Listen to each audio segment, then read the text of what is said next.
18 de mayo del año 2025. El tema de esta mañana, domingo por la mañana, es el mensaje humillaos a vosotros mismos, predicado el 14 de julio del año 63. Vamos a tomar referencia de ese mensaje para tener nuestro tema.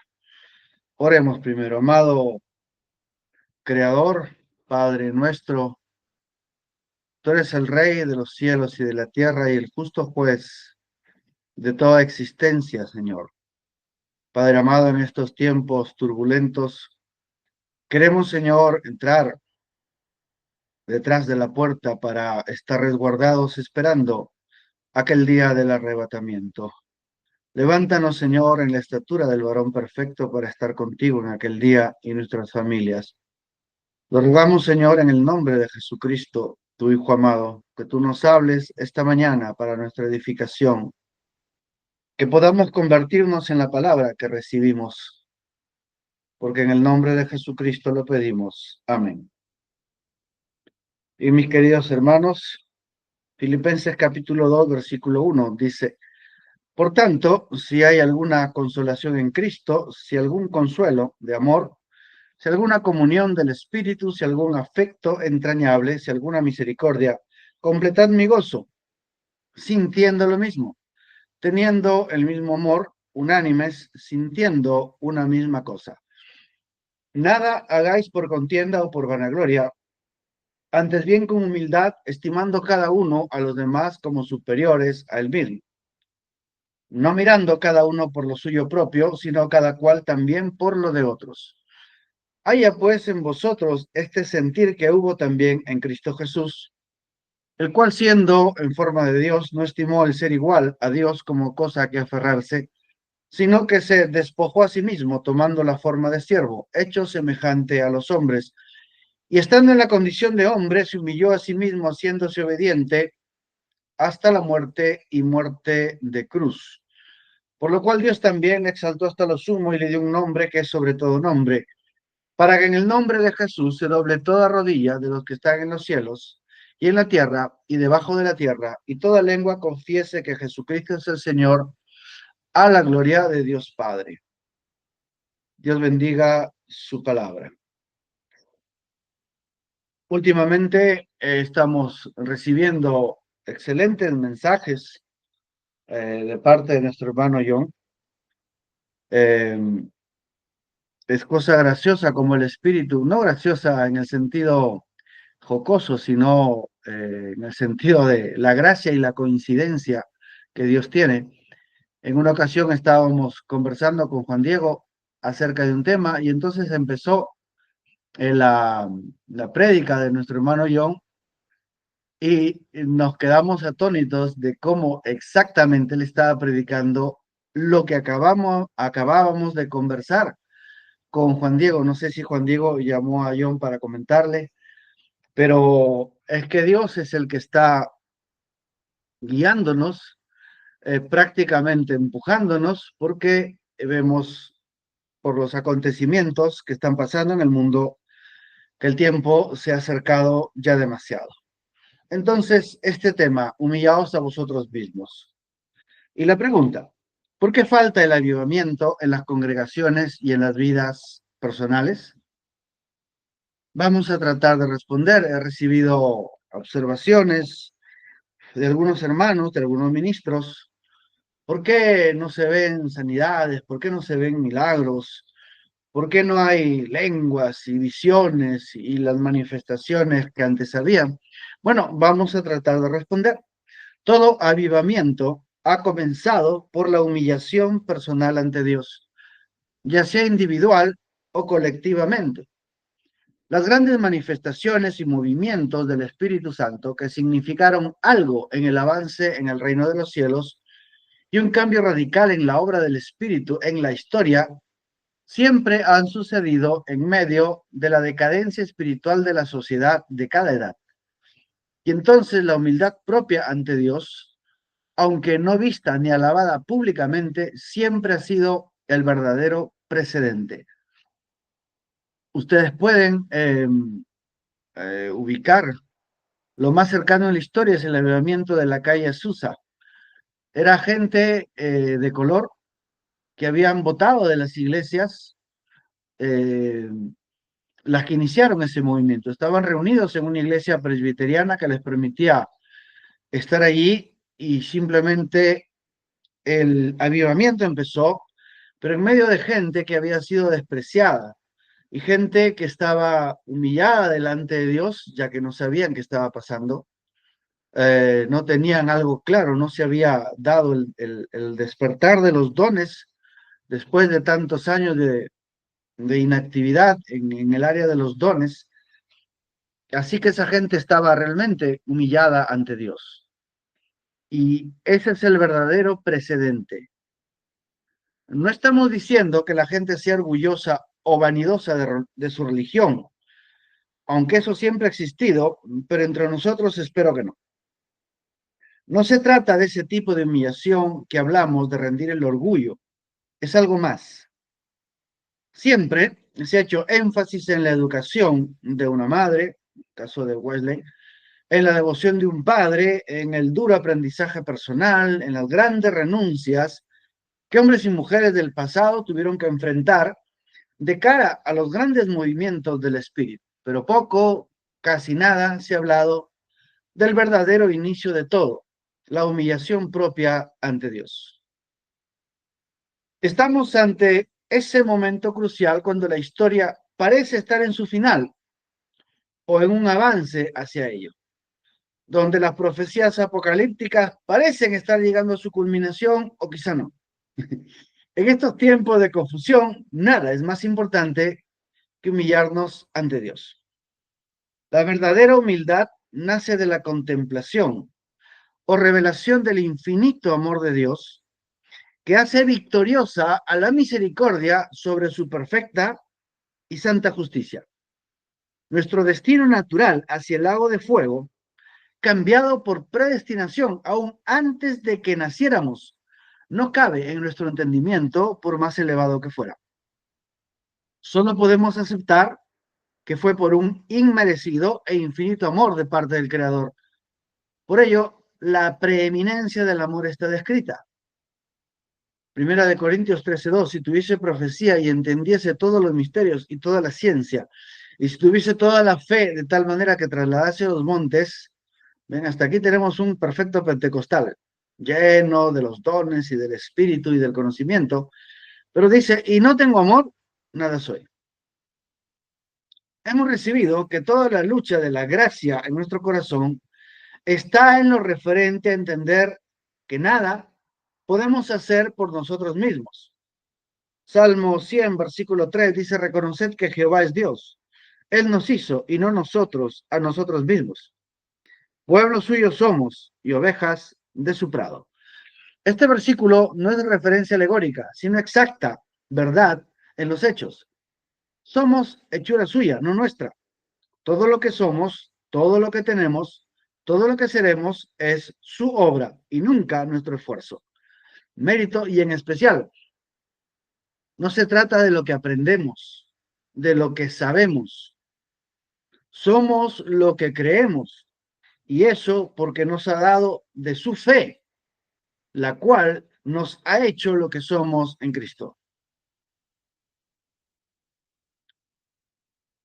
Un verdadero líder espiritual, alguien que enseña, predica o preside una congregación, tiene que ser suficientemente humilde para no enseñar lo que sabe, sino aquellas cosas que ha probado ser la verdad en su experiencia. Y ese camino es el camino de la humildad ante Dios, postrándose ante el Señor para pedir la vida misma de la enseñanza que va a dar. De modo que no solo se trata de hablar la verdad, sino que acompaña la experiencia en la realidad. Se trata de acompañar la experiencia en la realidad. Saúl, el primer rey de Israel, tenía la unción, pero no la experiencia personal de la verdad. No dejó que la unción transformara su realidad. Se contentó con saber la verdad, de tener fe sin las obras de la fe. David tenía la verdad y la realidad probada de la unción. En 1 Samuel 17:37 añadió David, dice la Biblia, Jehová, que me ha librado de las garras del león y de las garras del oso, él también me librará de la mano de este filisteo. Y dijo Saúl a David, ve y Jehová esté contigo. Ambos tenían la misma unción bajo el mismo profeta enviado por el mismo Dios. Pero David, en la humildad de su posición detrás de la majada, en la soledad del anonimato, tuvo la experiencia de esa unción y la valentía para reclamar el derecho que Dios le había dado. Me refiero al derecho de la heredad, o sea, él tenía derecho de cuidar esas ovejas porque Dios había prometido que guardaría a su ganado. Y bajo ese derecho, David, tomando la unción, fue y mató al oso y después al león. Sigo. Siguió siendo humilde, David siguió siendo humilde ante Dios al rechazar las complicaciones del final que no conocía. Se humilló para actuar bajo la simplicidad del conocimiento práctico y cotidiano de un simple pastor de ovejas y sin las armas de la guerra profesional venció al gigante. Saúl, con la misma unción, tomó el camino del cobarde. En 1 Samuel 17:38 dice, y Saúl vistió a David con sus ropas y le puso sobre su cabeza un casco de bronce, le armó de coraza y ceñó David su espada sobre sus vestidos y probó a andar, porque nunca había hecho la prueba.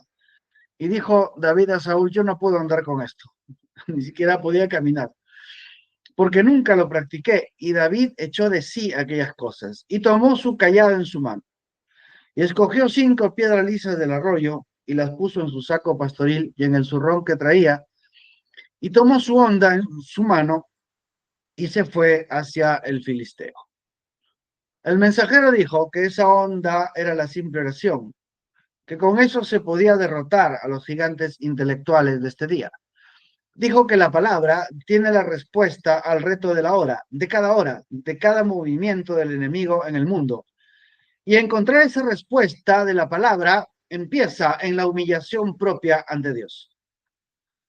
Cada uno de nosotros tiene la responsabilidad de buscar la verdad de Dios dentro de la experiencia de la realidad. Traer la verdad bíblica a la realidad de la vida diaria. Ver y experimentar la verdad de Dios personalmente. Esto no es falta de fe. Esto es para lo cual la fe ha sido diseñada, para experimentar la verdad, hacerla una realidad. En 1 Juan 1:1 dice así, lo que era desde el principio, lo que hemos oído, lo que hemos visto con nuestros ojos, lo que hemos contemplado y palpado en nuestras manos, tocante al verbo de vida, porque la vida fue manifestada y la hemos visto. Y testificamos y os anunciamos la vida eterna, la cual estaba con el Padre y se nos manifestó. Lo que hemos visto y oído, eso os anunciamos para que también vosotros tengáis comunión con nosotros. Y nuestra comunión verdaderamente es con el Padre y con su Hijo Jesucristo. Estas cosas os escribimos para que vuestro gozo sea cumplido.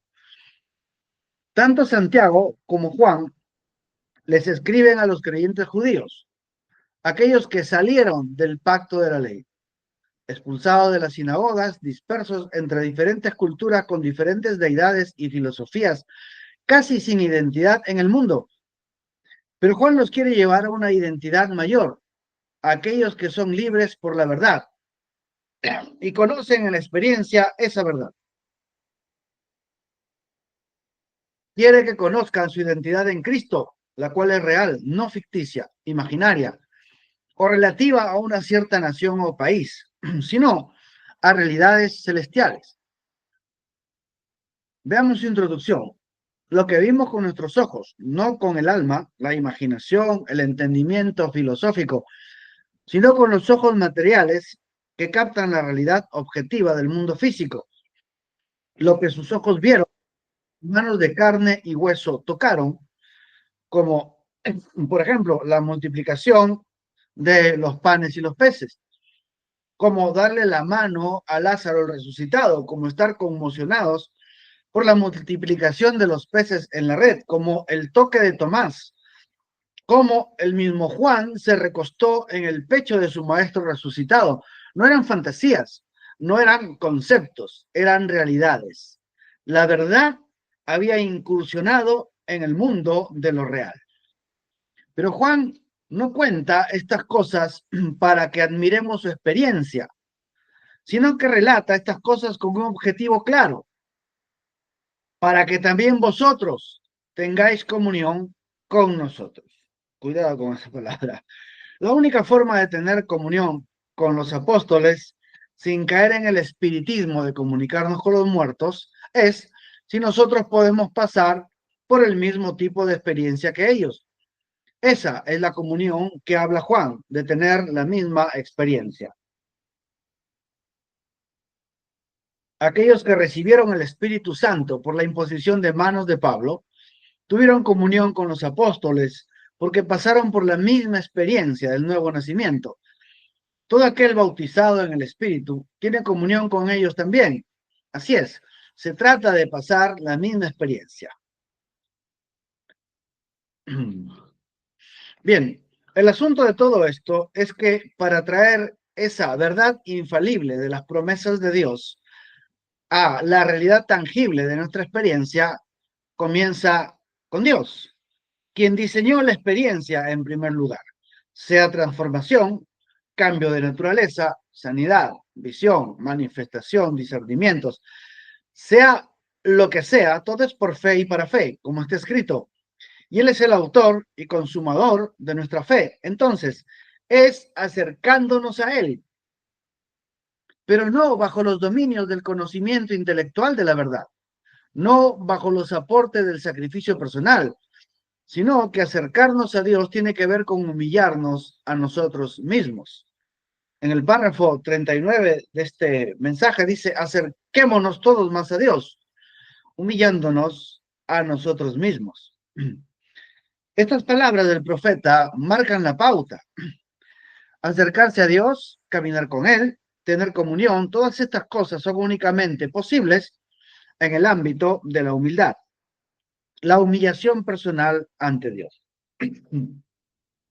Primera de Pedro 5:6 dice, humillaos pues bajo la poderosa mano de Dios, para que Él os exalte cuando fuere tiempo, echando toda vuestra ansiedad sobre Él, porque Él tiene cuidado de vosotros.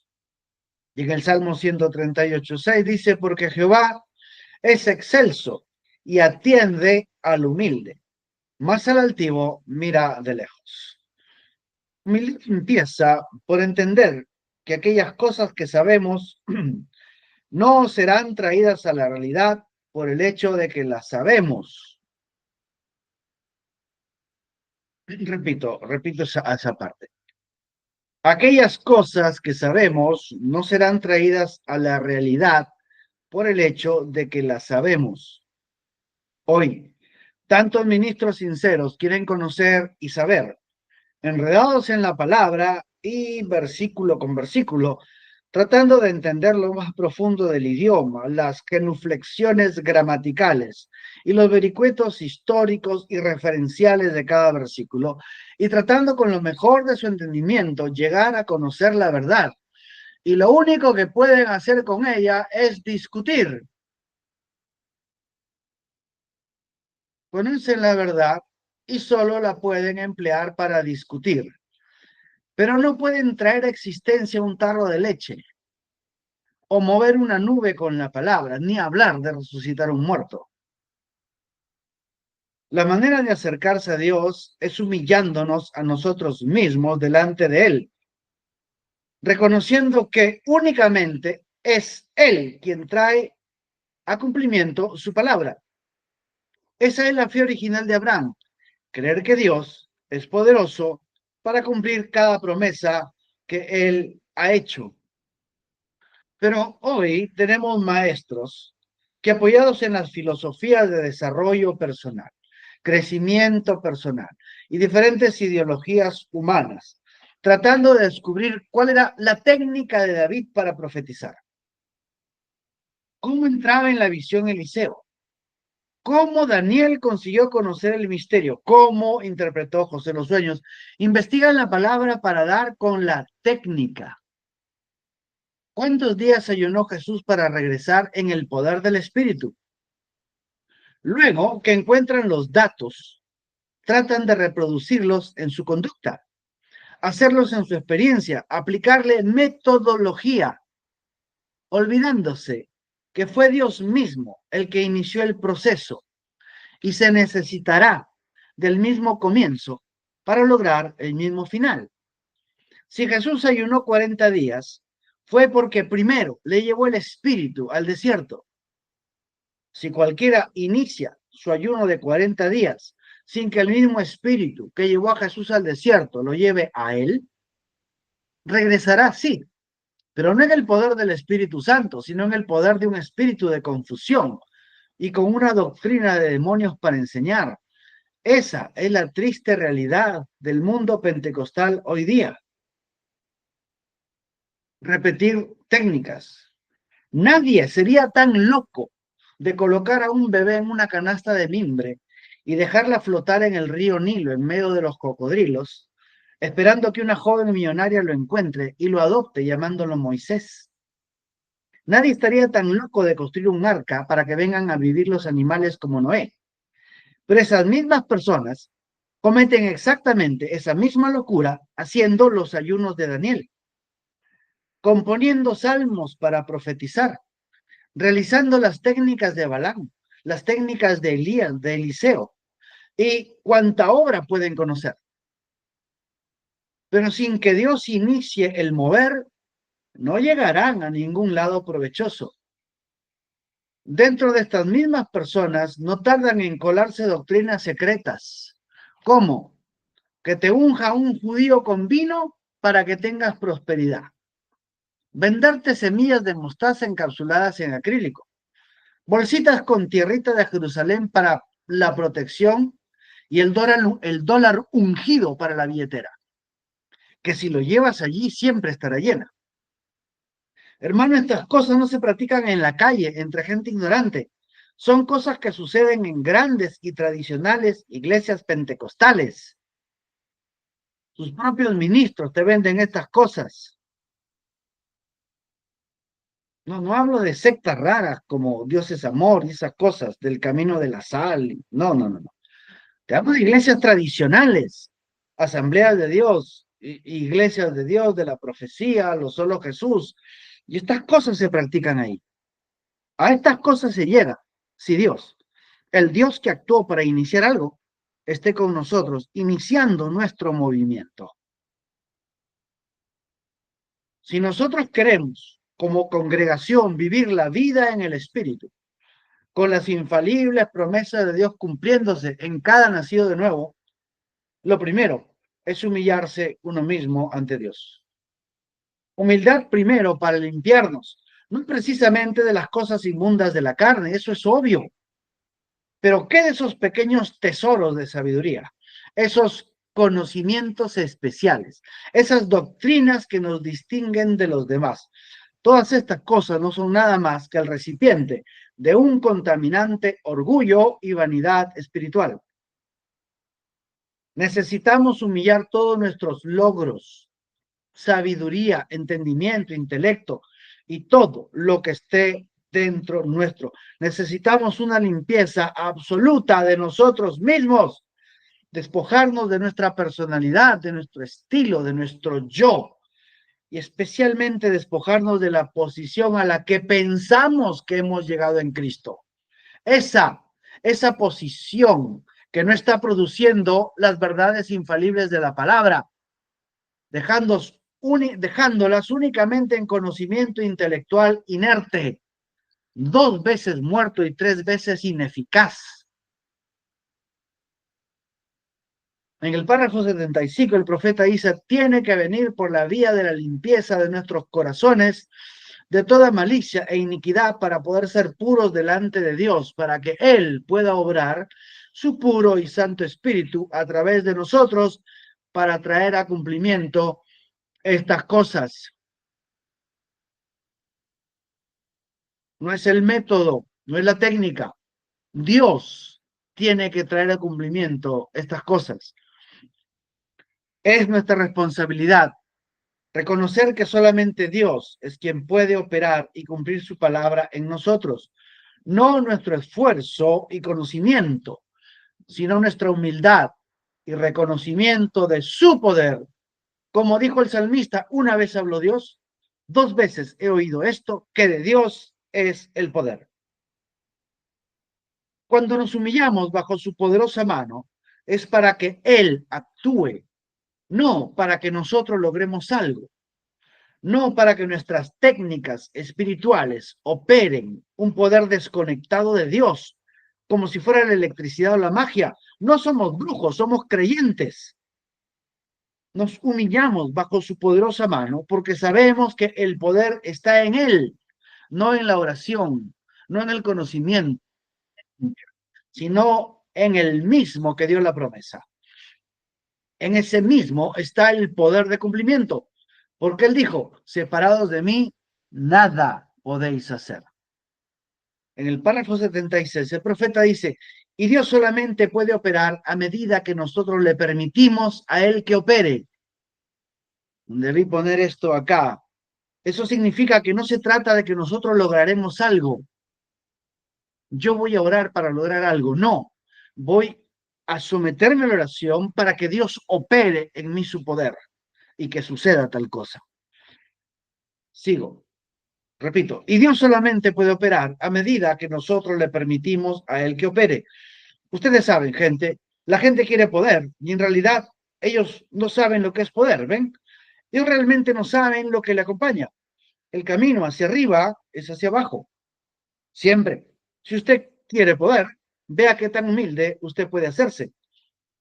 Simplemente apártese de toda su mentalidad mundana, las técnicas, y humíllese usted mismo ante Dios. Entonces usted tiene más poder que el hombre que corre por todo el edificio y hace una gran cantidad de bulla. Vea, porque usted mismo ha podido conquistarse y ha entregado su ser a Cristo para humillarse ante Él. Eso es en realidad el poder. ¿Qué es la conquista de uno mismo? Es humillarse ante Él entregándose a Cristo. Párrafo 78. Muéstrame usted una iglesia que sea humilde, bien humilde, no en arrogancia. Una iglesia que sea dulce, una iglesia humilde. Yo le mostraré una iglesia que tiene el favor y el poder de Dios en ella. Eso es correcto. Eso es lo que se necesita, humildad. Humillarnos nosotros mismos ante Dios, permitiéndole a Dios que obre a través de nosotros. No tiene que hacer mucha bulla. Siempre me he dado cuenta de que el hombre que se humilla a sí mismo es el hombre que Dios exalta. Usted toma una persona con el pecho inflado, que lo sabe todo, y que no se le puede decir nada, y es arrogante, bueno, esa es la persona que nunca llega a ningún lugar. Pero tome usted a esa persona que se humilla a sí mismo y camina dulcemente. Queremos mantener la cosa marchando suave y dulcemente en el orden del Señor.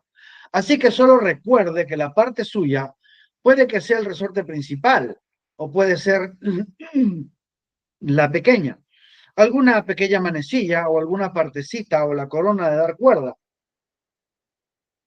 o lo que sea que fuera. Está hablando el profeta de un reloj de cuerda de los antiguos. Hoy día casi ya no existen los relojes de cuerda, pero antes el reloj se le daba cuerda. A eso se refiere con la corona de dar cuerda. Lo que sea que fuera, puede que sean las manecillas al frente del reloj, que dan la hora, pero lo que sea, se requiere de todos trabajando juntos en armonía con el Evangelio de Jesucristo para traer esto a cumplimiento. Por eso, en Filipenses 2 dice, deja que los demás sean superiores a ti mismo. Tú solo sirve al Señor. Párrafo 91. Póngase a pensar, si los dones son algo tan grandioso, lo que nosotros llamamos poder, y Pablo dijo, si tuviese fe para mover una montaña y no tengo amor, nada soy. Piensen en eso. Aunque dijéramos, bueno, yo desearía conocer la Biblia, aunque entienda todos los misterios de Dios, ven, y aun cuando pudiera hacer algo y no tengo amor, nada soy. Todavía no he llegado a ningún lugar, ven. Lo principal es amar a Dios y humillarse uno mismo juntamente. Está hablando que no se puede amar a Dios y ser orgulloso. Es la humildad y el amor a Dios lo que va junto. Y eso, si uno es humilde, entonces convive en paz con sus hermanos, en armonía, en la congregación, y entonces Dios tiene cómo comenzar el poder, el avivamiento personal y congregacional. Sigamos.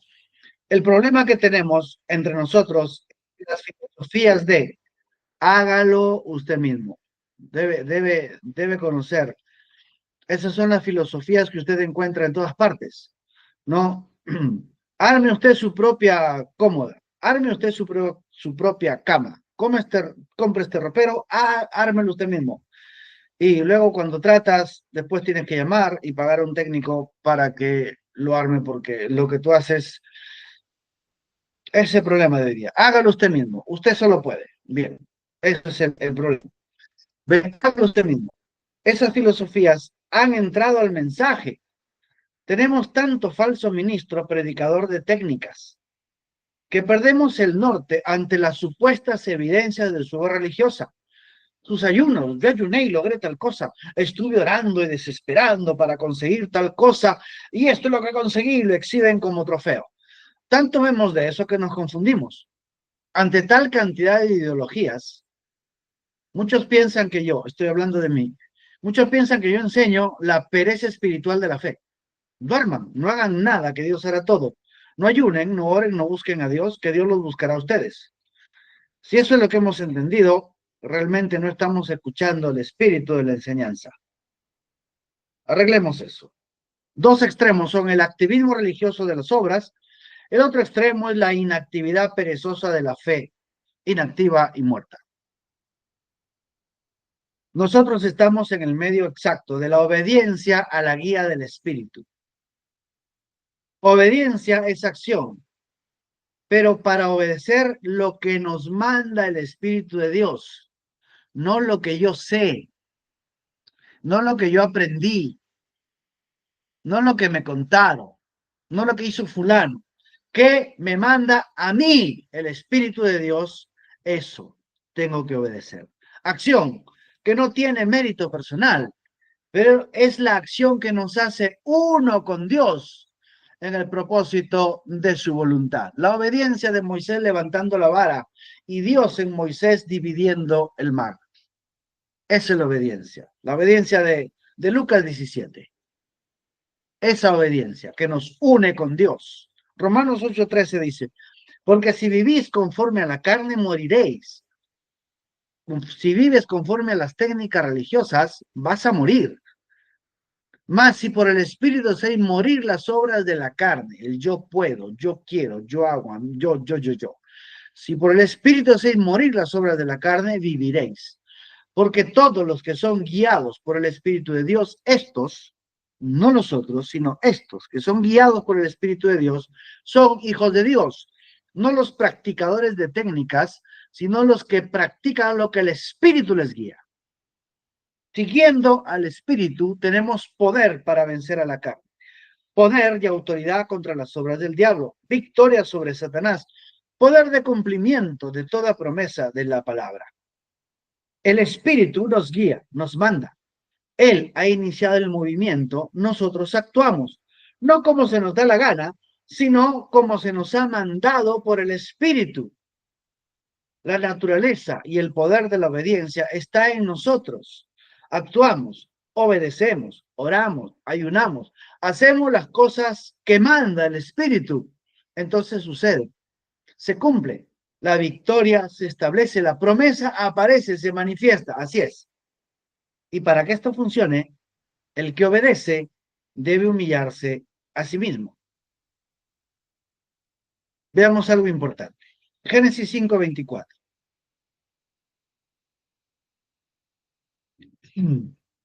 Caminó pues Enoc con Dios y desapareció porque le llevó Dios. No hay manera de llegar a esas alturas a menos que seas invitado por Dios mismo.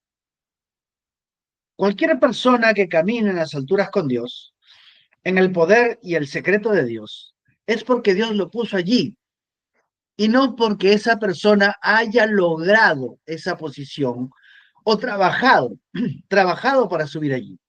Miren, apóstoles santos de Dios, bajo oración y petición a Dios, basados en la palabra. Lean el capítulo 1 de Hechos. Basados en la palabra, hicieron un sorteo y eligieron al 12º apóstol para que ocupe el lugar que dejó Judas. Ese fue Matías, el cual no hizo nada. Dios tumbó del caballo un asesino de cristianos y fue ese hombre el que extendió el evangelio en el mundo y nos dio casi todo el Nuevo Testamento.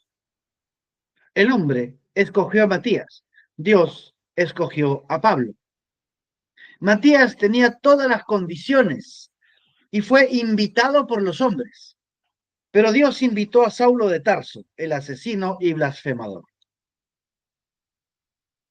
El proceso de humillarnos bajo la poderosa mano de Dios hasta la exaltación prometida, hasta la estatura del varón perfecto, la madurez espiritual, el don, el cumplimiento o lo que se requiera, es un camino que solamente se conoce en la experiencia de poner por obra la palabra, pero solamente en la guía del Espíritu Santo y no en el poder de la capacidad humana para imitar el comportamiento cristiano.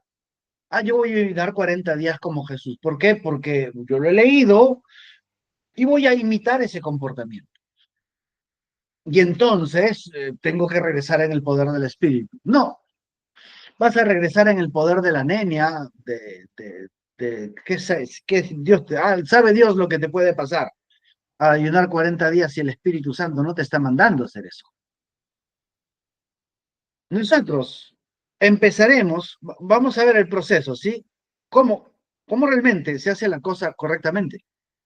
En la guía del Espíritu Santo. Nosotros empezaremos humillándonos y buscando a Dios. Y solamente conoceremos el fracaso. Dios no contesta o se demora. No habla ni se manifiesta. Si has empezado así, estás bien. Pero pastor, Dios no, es que esa es la manera. Tú solo humíllate y búscalo. Y no te va a contestar, porque ese es el comienzo. Pero si empezamos humillándonos, Dios nos está enseñando que no es con ejército ni con fuerza, sino con su espíritu.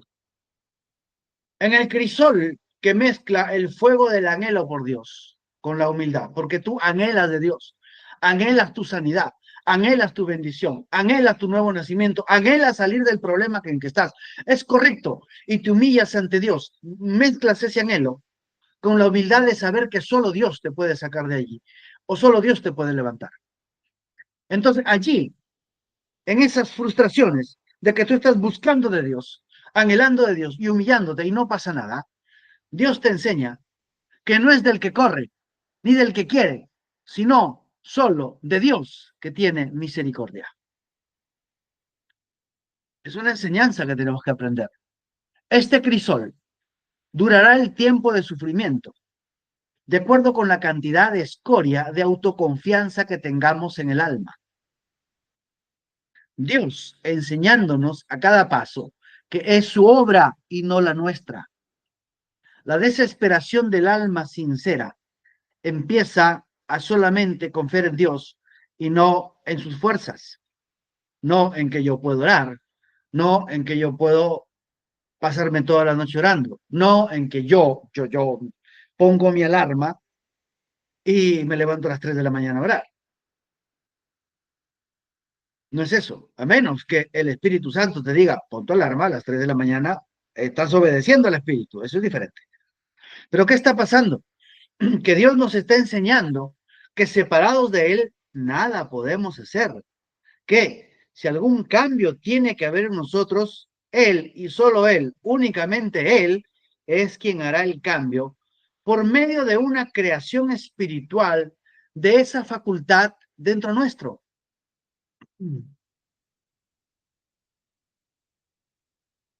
Necesitas desesperación, Dios tiene que crear esa desesperación en tu alma, o de nada va a servir tu angustia carnal. Tienes que buscar a Dios porque Dios te está llamando Hermano, cuando el Espíritu de Dios te llama, pasarás la noche orando porque estás obedeciendo la guía del Espíritu Santo. Y si algo necesitas determinación, necesitas decisión, necesitas consagración, necesitas pureza, necesitas lo que necesites. Allí Dios lo tiene que crear para que lo puedas tener. Si no, de nada sirve. En el mensaje la palabra fue hecha carne, el profeta dice, ¿pero qué es el alma? El alma es la naturaleza del espíritu. Cuando un hombre es convertido, aquí hay una enseñanza buena y profunda. Bueno, sus pensamientos cambiaron. Está hablando del hombre que ha cambiado en Cristo. Algo lo hace por él. Aleluya. Como un hombre piensa en su corazón. Cristo, el creador, vino a él en una forma quieta y se creó. Su propio espíritu quitó la naturaleza del hombre de gustarle bailar y el mundo y vivir desordenadamente. Y desde ese momento, él la puso a un lado y empezó a tener hambre por Dios. Y Dios estaba en él todo el tiempo. Era Dios desde el principio. Allí lo tienen. Amén. Como el hombre piensa, tiene que llegar a ser un pensamiento. ¿Quién es este pensamiento, hermano? Cristo viniendo a tu mente. Antes de que pueda llegar a ser una palabra, para que la hables ya pasó a tu corazón. Y una palabra expresada se materializa. Cuanto más pronto, esto soy yo hablando, cuanto más pronto aceptemos que los cambios que necesitamos solamente vienen de la obra consumada de Jesucristo en nosotros, cuanto más entendamos que no lo lograremos, sino que solamente estamos aquí para recibir lo que Él logró en la cruz, entonces más rápido entenderemos el cumplimiento de su palabra en nosotros. Y solamente así veremos el cambio y las promesas cumplidas en la realidad de nuestra vida. Es decir, si yo me voy dando cuenta que necesito un encuentro con Dios, si yo me voy dando cuenta que algo dentro mío me está impulsando, quiero pasar una noche en oración, es Dios creando ese sentimiento, es Dios creando esa necesidad. Si es que vamos a llegar a algo verdadero. Si es el hombre diciendo, yo voy a sentarme aquí y orar, ya el profeta habló de esos golpeadores de púlpitos que pueden pasar toda la noche y no conseguir nada. De esos que de pronto consiguen una experiencia emocional y piensan que están en algún don del espíritu y siguen tan carnales como siempre. Pero todo cambio que necesitemos tiene que venir del impulso y de la guía del Espíritu Santo. Y Dios va creando en nosotros esas necesidades. Eso, yo necesito orar, yo necesito un encuentro con Dios. Dios es el que te está llamando. Dios es el que está atrayéndote al cuarto de oración secreta. Allí donde solo tú y Dios van a producir el cambio necesario, porque Dios va a obrar en ti y tú lo vas a recibir. Y eso es inalterable, es inamovible cuando la obra de Dios es hecha en tu interior. Cuando Dios en nuestra vida irrumpe, porque nos sometemos a Él en humildad, para tener la misma verdad vivida que tuvieron los apóstoles, para que podamos decir que Dios es la verdad y la realidad con absoluta certeza de los que viven lo que predican. La forma de vivir la palabra es humillándonos nosotros mismos ante Dios, en el entendimiento de que Él tiene que hacer los cambios y que todo lo que necesitamos proviene de Él, porque separados de Él, nada podemos hacer y solamente los que son guiados por el Espíritu de Dios, estos son hijos de Dios. Entonces, querido hermano, el avivamiento empezará en tu vida y en la vida de la congregación. Y nos estaremos preparando para ese arrebatamiento que está muy próximo a suceder. Oremos, hermanos. Amado Padre Celestial, Creador de los cielos y de la tierra,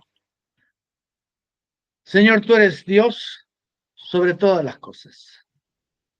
Te pedimos, Padre, que tú nos enseñes, que tú nos guardes, que tú nos guíes, que tú obres en nosotros la obra, que tú pongas, que tú crees en nuestro corazón las necesidades de buscarte, de anhelarte, esa necesidad y esa capacidad de pasar tiempo contigo, porque nosotros dependemos de ti. Permite que podamos humillarnos nosotros mismos ante tu presencia para que seas tú obrando en nosotros los cambios, cambios permanentes, cambios duraderos, cambios que nos levanten a esa invitación tuya a las esferas celestiales. Lo rogamos, Señor, en el nombre de Jesucristo, tu Hijo amado. Amén.